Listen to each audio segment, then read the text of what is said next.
Hello friends, आप सभी का स्वागत है अगेन मेरे चैनल में फ्रेंड्स। तो फ्रेंड्स, ये मेरी फंडामेंटल सीरीज़ का थर्ड वीडियो है। तो फ्रेंड्स, इसमें मैं बहुत ज़्यादा कुछ इम्पोर्टेंट एस्पेक्ट्स जो हैं फंडामेंटल के, वो मैं इसमें बताने वाली हूँ। तो उसमें सबसे पहले हमारा बुक वैल्यू। और फ्रेंड्स, बुक वैल्यू आपको क्या क्या बताता है और उसकी क्या इम्पोर्टेंस है, आपको कैसे बुक वैल्यू से पता चलेगा कि कोई स्टॉक अंडर वैल्यूड है या फिर ओवर वैल्यूड है। और आपको ये भी पता चलेगा कि पी रेशियो क्या होता है, और पी रेशियो अगर ज़्यादा हो तो क्या आपको शो करता है, अगर पी रेशियो कम है तो आपको क्या शो होता है। ठीक है फ्रेंड्स, तो आपको इसमें काफ़ी अच्छा खासा इसमें नॉलेज मिलने वाला है। तो फ्रेंड्स, एंड तक इस मेरे साथ इस वीडियो में ज़रूर से बने रहें ताकि आपको नॉलेज मिलेगी फ्रेंड्स। और अगर आप स्किप कर करके देखते रहोगे तो कुछ भी समझ में नहीं आएगा। और अगर आपको ये मेरा वीडियो पसंद आता है तो अभी मेरा फ्रेंड्स ये वीडियो लाइक कर दें एंड सब्सक्राइब कर दें मेरा चैनल, अगर आप मेरे चैनल पर नए हैं तो। Friends, without taking any time, let's begin. तो friends, what is book value per share? Book value per share is the ratio of equity available to common share holders divided by the number of outstanding shares. Okay friends, जो equity होती है share holders की, and उसको हम क्या करते हैं, divide करते हैं आउटस्टैंडिंग शेयर से। सो दिस, अब जो फिगर आएगा वो हमारा क्या होगा फ्रेंड्स, बुक वैल्यू होता है। This figure represent the minimum value of a companies equity. अब ये क्या शो करता है, मिनिमम वैल्यू शो करता है कंपनी की इक्विटी की, and measures the book value of a firm on a पर शेयर बेसिस। ओके फ्रेंड्स, तो ये मिनिमम वैल्यू क्या शो करता है, मिनिमम वैल्यू शो करता है कंपनीज की इक्विटी की। Okay friends, and book value of equity per share effectively indicates a firm's net asset value. ठीक है फ्रेंड्स, तो जो बुक वैल्यू है वो क्या इफेक्टिवली क्या शो करता है, ये बहुत ज़्यादा इंपॉर्टेंट टर्म है friends, net asset value. Okay friends, अब नेट एसेट वैल्यू शो करता है हमारा क्या, बुक वैल्यू हमारा नेट एसेट वैल्यू को शो करता है। और फ्रेंड्स, नेट एसेट वैल्यू क्या होता है, जो टोटल एसेट होता है उसमें से आप माइनस टोटल लाइबिलिटीज करते हैं।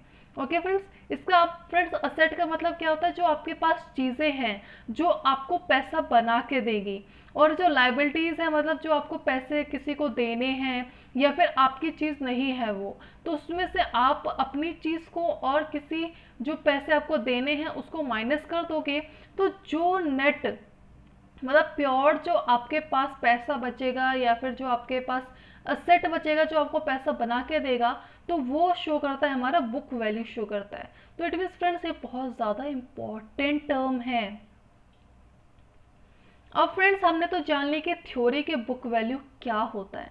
अब फ्रेंड्स, हम जानने वाले हैं कि बुक वैल्यू आपको शो क्या करते हैं, हम इसको क्यों कैसे यूज़ करेंगे, क्या समझेंगे किसी भी स्टॉक को पिक करते हुए। ठीक है फ्रेंड्स, हमने तो ये थ्योरी समझ ली, तो मैं अभी आपको बताने वाली हूँ कि बुक वैल्यू क्या शो करता है, what is the use of book value. अब बुक वैल्यू की क्या यूज है, तो so the book value per share metric can be used by investor to judge whether a stock price is undervalued by comparing it to the firm's market value per share. Okay friends, तो आपको book value क्या बताता है, आपको क्या करना होता है कि बुक वैल्यू और जो करंट मार्केट प्राइस चल रहा होता है स्टॉक का, उससे कंपैरिजन करनी है, और उससे आपको पता लगेगा ये जो स्टॉक प्राइस है या फिर जो स्टॉक है वो अंडर वैल्यूड है या फिर ओवर वैल्यूड हो चुका है। ओके फ्रेंड्स, तो आपको क्या करना होगा, इसके लिए आपको करना होगा, if a companies book value per share is higher than its market price। Okay friends, अगर किसी भी स्टॉक का बुक वैल्यू पर शेयर ज़्यादा है, ओके, जो वी BVPS अगर ज़्यादा है, ठीक है फ्रेंड्स, अगर ज़्यादा है तो इट मीन्स क्या होगा कि current stock price then the stock is considered undervalued. अगर BVPS book value per share अगर करंट मार्केट प्राइस से ज़्यादा है तो इट मीन्स क्या है, ये अंडर वैल्यूड स्टॉक है। ठीक है फ्रेंड्स, इसका मतलब मैं आपको बताती हूँ कि जो नेट, ये क्या शो करता है, नेट एसेट वैल्यू। ठीक है, किसी भी स्टॉक का नेट एसेट वैल्यू क्या शो करता है, किसके पास कितने पैसे हैं। ओके, अब सिंपल सा समझो, कितने पैसे हैं इसके पास और इसका जो मार्केट प्राइस है ये इससे कम है, तो इट मीन्स क्या है कि आपको ये सस्ते में स्टॉक मिल रहा है, इसकी जो इतनी ज़्यादा वैल्यू है और आपको ये प्राइस आपको इतने कम में मिल रहा है, तो इसका मतलब कि आपको ये जो शेयर है सस्ते में मिल रहा है। ठीक है, तो आपको चीज़ें ध्यान में रखनी है कि बुक वैल्यू पर शेयर अगर स्टॉक प्राइस से ज़्यादा है तो इट मीन्स क्या है, ये स्टॉक प्राइस आपको जो स्टॉक आप लोगे वो सस्ता है। ठीक है फ्रेंड्स, मतलब अंडर वैल्यूड है। ठीक है, तो फ्रेंड्स अब ओवर वैल्यूड स्टॉक हम किसे कहेंगे। So if a company's book value per share is lower than its market value. ठीक है फ्रेंड्स, अगर किसी भी स्टॉक का जो बुक वैल्यू पर शेयर है अगर कम है उसके करंट मार्केट प्राइस से, तो इसका मतलब क्या है, ये ओवर वैल्यूड स्टॉक है फ्रेंड्स। आपको इसके लिए ज़्यादा पे करना पड़ रहा है, आपको ये स्टॉक महंगा पड़ रहा है। तो अगर इसका बुक वैल्यू, जो बुक वैल्यू है आपका, ठीक है, वो अगर कम है और स्टॉक प्राइस ज़्यादा है तो इट मीन्स क्या है, ये आपको महंगा पड़ेगा ये स्टॉक। ठीक है, तो ये ओवर वैल्यूड स्टॉक है। ओके फ्रेंड्स, तो आई होप आपको ये चीज़ समझ में आया होगा। अब आप इससे पता लगा सकते हो कि कोई स्टॉक ओवर वैल्यूड है या फिर अंडर वैल्यूड है। बात करेंगे पी रेशियो के ऊपर कि पी रेशियो क्या होता है और उसकी क्या इम्पोर्टेंस है स्टॉक मार्केट में, क्योंकि फ्रेंड्स ये बहुत ज़्यादा यूज़ होने वाला एक टर्म है स्टॉक मार्केट में। तो आपको ये पी रेशियो ज़रूर से पता होना चाहिए फ्रेंड्स, क्योंकि जब मैं स्टॉक स्टडी आपको करके बताती हूँ किसी भी स्टॉक का, तो मैं पी रेशियो का जिक्र उसमें ज़रूर ही करती हूँ। तो आपको इस वीडियो में आपको बताने वाली हूँ कि पी रेशियो एक्चुअल में होता क्या है। तो the price to earning ratio, P ratio is the ratio for valuing a company.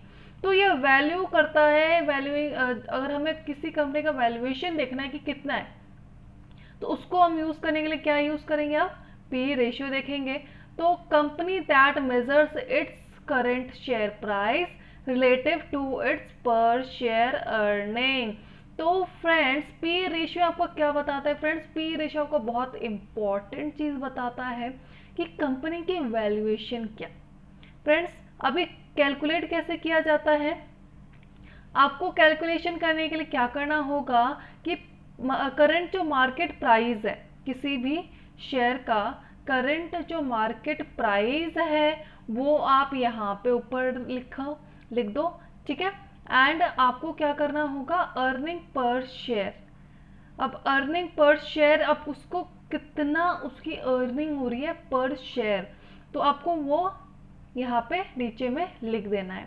ठीक है फ्रेंड्स, और उसको हम डिवाइड करेंगे तो हम हमारा क्या निकल जाएगा, पीई रेशियो, हमारा पीई रेशियो आ जाएगा। ओके फ्रेंड्स, तो सपोज एक एग्जांपल ले ही लेते हैं कि कोई स्टॉक 100 रुपये का है फ्रेंड्स। ओके, एंड उसको हम डिवाइड कर देते हैं किससे, 20 से। ठीक है फ्रेंड्स, तो हमें कोई स्टॉक 100 रुपये का है, उसको हम क्या कर देते हैं, 20 से डिवाइड कर देते हैं। तो इट मीन्स इस जो अगर जो स्टॉक का नाम है हम लिख लेते हैं ABC स्टॉक की कोई कंपनी है, उसकी जो करंट वैल्यू चल रही है मार्केट, अभी प्राइस जो चल रहा है उसका 100 चल रहा है, और जो उसकी अर्निंग पर शेयर है, मतलब जो उसकी अर्निंग है पर शेयर, उसको हम 20, वो हमारी 20 है, तो उसको हम डिवाइड कर देते हैं तो हमारा क्या निकलेगा फ्रेंड्स, 5। तो मतलब 5 इसका पीई रेशियो है, मतलब वैल्यू इसकी क्या है, 5 है, वैल्यूएशन इसकी क्या है, 5 है। अब फ्रेंड्स ये तो मैंने आपको थ्योरी बताई है, अब जो मेन चीज आता है कि आपको पी रेशियो किस तरह से यूज करना है स्टॉक स्टडीज में, तो वो मैं आपको अभी आगे बताने वाली हूँ। तो यहाँ पे मैंने एक एग्जाम्पल लिया है और इस एग्जाम्पल से आपको काफ़ी एक नॉलेज और एक क्लियरिटी मिलेगी। ठीक है, तो यहाँ पे हम लिख लेते हैं कि X कोई कंपनी है जिसकी मार्केट वैल्यू कितनी है, 20 पर शेयर। ठीक है, 20 पर शेयर उसकी मार्केट वैल्यू है, which means a P ratio of 5, and on the other hand Y has an earning of 30 पर शेयर। तो यहाँ पे एक छोटा सा एग्जाम्पल लेते हैं फ्रेंड्स कि दो कंपनी है X and Y, okay, X and Y है, उन दोनों की प्राइस बिल्कुल सेम है 100 रुपी, तो उनकी बिल्कुल सेम प्राइस है फ्रेंड्स, 100 रुपी उसकी प्राइस है, मार्केट वैल्यू है। अब जो इनका अर्निंग पर शेयर है, जो ईपीएस है, वो कितना है फ्रेंड्स? एक्स का ईपीएस हम निकाल लेते हैं, कितना है 20, एक्स का ईपीएस 20 है, ओके, एंड वाई का ईपीएस कितना है 30 है। तो सिंपली हमें क्या करना है, डिवाइड करना है। अगर हम 20 और 100 को डिवाइड कर देते हैं तो कितना आएगा, 25 100, तो इसका ईपीएस कितना निकल जाएगा, जो x का ईपीएस है वो हमारा निकल जाएगा 5, ठीक है, ये 5 निकल गया। और अगर हम 30 को इससे करते हैं, 30 को 100 से अगर हम डिवाइड करते हैं तो फ्रेंड्स कितना निकलेगा, हमारा निकलेगा 3.33, ओके। तो फ्रेंड्स अब इससे हमें क्या समझ में आता है, अब यहाँ पे मैंने दो कंपनियां ली हैं एक्स एंड वाई, उनका सेम मार्केट वैल्यू है। अब आपको कैसे पता चलेगा कि आपको कौन सी कंपनी सस्ती मिल रही है, महंगी मिल रही है फ्रेंड्स प्राइस से? तो आपको कौन बताएगा, ये पीई रेशियो बताएगा कि कौन सी कंपनी महंगी और सस्ती है। तो आप ये देख सकते हैं कि जो वाई कंपनी है वो आपको सस्ती पड़ रही है बजाय कि एक्स से। अब सस्ती क्यों पड़ रही है फ्रेंड्स वाई कंपनी, क्योंकि जो इसकी अर्निंग है वो काफी ज्यादा है बजाय कि एक्स के, ठीक है फ्रेंड्स। तो इसीलिए आपको ये जो कंपनी है वाई वो सस्ती पड़ रही है, अच्छी वैल्यूएशन पे मिल रही है बजाय कि एक्स के, ओके फ्रेंड्स। तो आपको ये पीई रेशियो बताता है, कितना ज़्यादा इंपॉर्टेंट टर्म है फ्रेंड्स, कि मार्केट वैल्यू बिल्कुल सेम है और पीई रेशियो आपको बता दे रहा है कि एक्स ज़्यादा बेटर है कि वाई ज़्यादा बेटर है। तो बताइए फ्रेंड्स, ये मज़ा आया कि नहीं आया आपको ये जानकर? अब friends understanding high PE ratio, अब फ्रेंड्स हाई पीई रेशियो का मतलब क्या होता है? High PE ratio could mean that a company stock is overvalued or else that investors are expecting high growth rates in the future। अब friends अगर किसी भी कंपनी का अगर हाई पीई रेशियो है तो इसका मतलब क्या है, ये बहुत ज़्यादा ओवर वैल्यूड है, मतलब बहुत ज़्यादा महंगी है। और अब फ्रेंड्स महंगी कोई कंपनी क्यों हो जाती है, क्योंकि लोगों को क्या लगता है कि आने वाले समय में ये जो कंपनी है बहुत अच्छा परफॉर्म कर सकती है। अब मैं आपको एक छोटा सा एग्जांपल देती हूँ, जैसे अभी इलेक्ट्रिक व्हीकल का काफ़ी ज़्यादा एक बूम है कि इलेक्ट्रिक व्हीकल पास्ट जो सॉरी फ्रेंड्स फ्यूचर में अच्छा परफॉर्म कर सकते हैं। तो इसीलिए जो ये इलेक्ट्रिक व्हीकल की जो कंपनी है जैसे टाटा मोटर्स, तो उसका काफ़ी ज़्यादा वैल्यूएशन हो गया है, ओके, क्योंकि जो इन्वेस्टर्स हैं उनको लगता है कि बहुत ज़्यादा इसमें ग्रोथ हमें मिल सकती है आगे चलकर। तो इसीलिए जो अभी इलेक्ट्रिक व्हीकल में जो कंपनी है तो उनका काफ़ी ज़्यादा वैल्यूएशन हो चुका है, ओके फ्रेंड्स। अब फ्रेंड्स आप समझ सकते हैं कि बहुत ज़्यादा ओवर वैल्यूड स्टॉक्स होते हैं। अगर किसी भी कंपनी का हाई पीई रेशियो है तो सिंपली सी बात है कि आपको वहाँ पे ग्रोथ की अपॉर्चुनिटी भी कम मिल सकती है, तो आप अपने अकॉर्डिंग ही देखे करें, ओके फ्रेंड्स। नेक्स्ट आता है फ्रेंड्स, अब इसी का वाइस वर्सा भी हो सकता है फ्रेंड्स हमारा, कि अगर किसी कंपनी का लो पी रेशियो है तो अब फ्रेंड्स लो पी रेशियो का मतलब ये नहीं होता कि बिल्कुल ही 4 या 5 हो। अब फ्रेंड्स हम बात करेंगे companies that have no earning or that are losing money do not have a PE ratio since there is nothing to put in the denominator, okay friends. तो अब इसका मतलब क्या है फ्रेंड्स, आपने अगर आप पेनी स्टॉक का कोई भी पेनी स्टॉक आप चेक कर लो फ्रेंड्स, आप मनी कंट्रोल पे जाओ, पेनी स्टॉक चेक करो, उसका पी रेशियो आपको ऐसे ब्लैंक दिखाएगा। तो इसका मतलब क्या है कि उसकी कोई अर्निंग ही नहीं है, कोई ग्रोथ ही नहीं है, तो पी रेशियो हम निकालेंगे कैसे? सिंपल सी चीज़ है फ्रेंड्स, सपोज अगर पेनी स्टॉक की हम लेते हैं तो कोई स्टॉक 2 रुपये का है और इसका ग्रोथ बिल्कुल ही ज़ीरो है। ओके फ्रेंड्स, तो अगर आप ज़ीरो को 2 से डिवाइड करोगे तो क्या आएगा फ्रेंड्स? ऑफ कोर्स ज़ीरो आएगा। तो इट मीन्स जो उसका पी रेशियो कुछ भी होता ही नहीं है। तो इसलिए फ्रेंड्स मैं पेनी स्टॉक से तो दूर ही रहती हूँ, मैं बिल्कुल भी ट्रेड नहीं करती पेनी स्टॉक से, और मुझे पसंद भी नहीं है पेनी स्टॉक में ट्रेडिंग करना।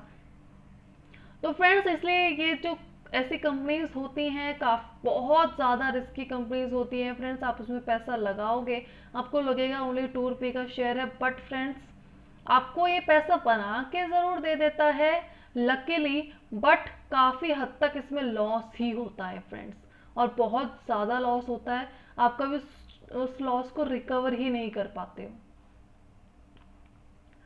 तो फ्रेंड्स आपको ये वीडियो कैसा लगा तो प्लीज़ मुझे कमेंट सेक्शन में ज़रूर बताएं।